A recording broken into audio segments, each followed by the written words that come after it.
Hi, I'm Dr. Kinjal Kulshrestha. I welcome you all to biology class. Let's learn a topic, respiration, which is under the heading life processes. When we talk about life processes, we are dealing with various life-sustaining processes like nutrition, metabolism, reproduction, growth, movement, and control. For the simplicity of presentation, I have divided the topic into life processes, respiration, glucose molecule, aerobic respiration, anaerobic respiration. Our life process includes various sustainable processes like nutrition, respiration, transportation, excretion, reproduction, metabolism, growth, movement, and finally control. These processes coordinate to each other and sustain a life in an individual.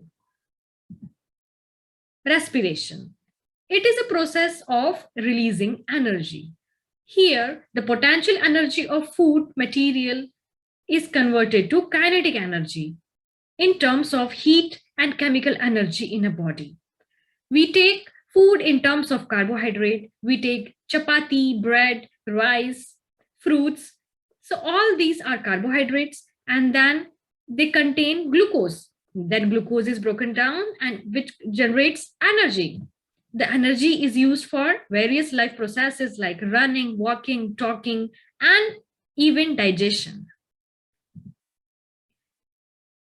We are well familiar with the term breathing.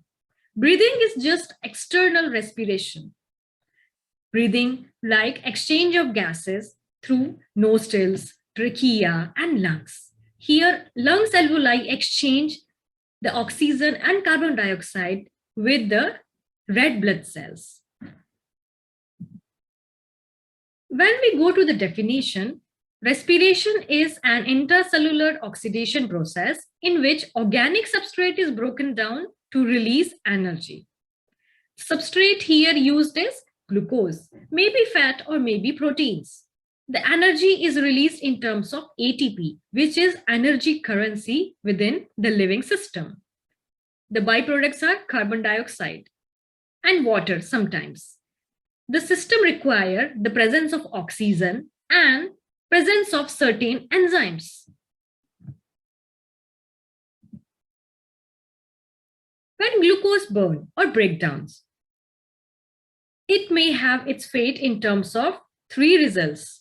It may convert to ethanol, it may convert to lactic acid, or complete combustion as carbon dioxide, water, and energy.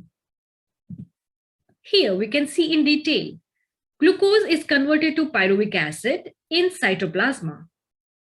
Then the pyruvic acid is converted to ethanol, carbon dioxide, and ATP molecules in absence of oxygen. This occurs in yeast.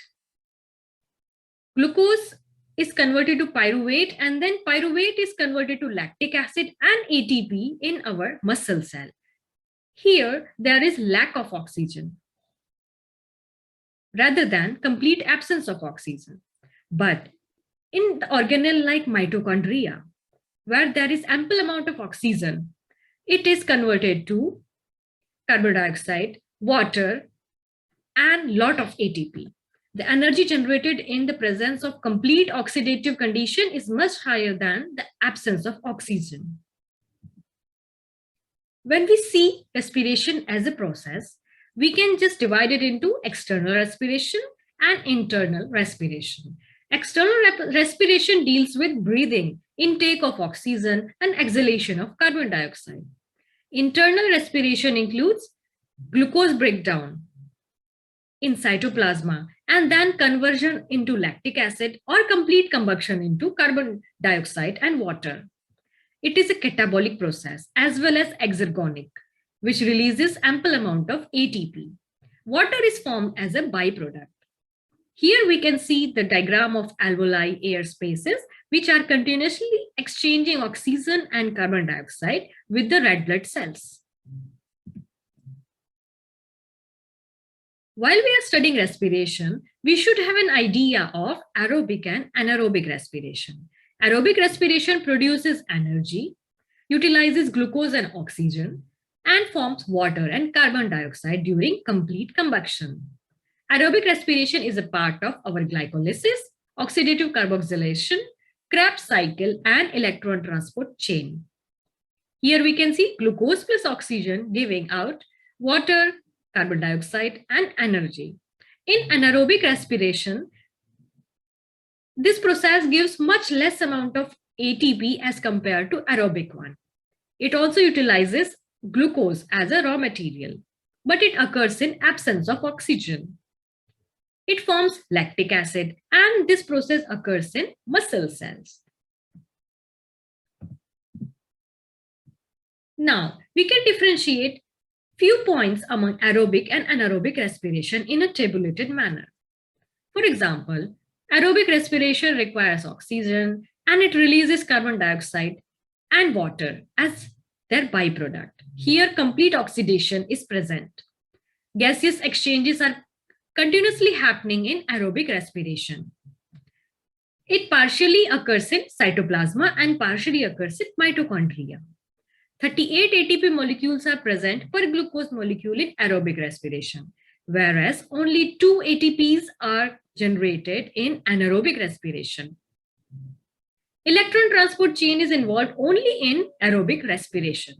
Aerobic respiration is a continuous process, which take few longer time as compared to anaerobic respiration, and it occurs in mitochondria. So now we are well versed with the term respiration, aerobic respiration, and anaerobic respiration, the burning of glucose and exchange of gases. Thanks for your attention.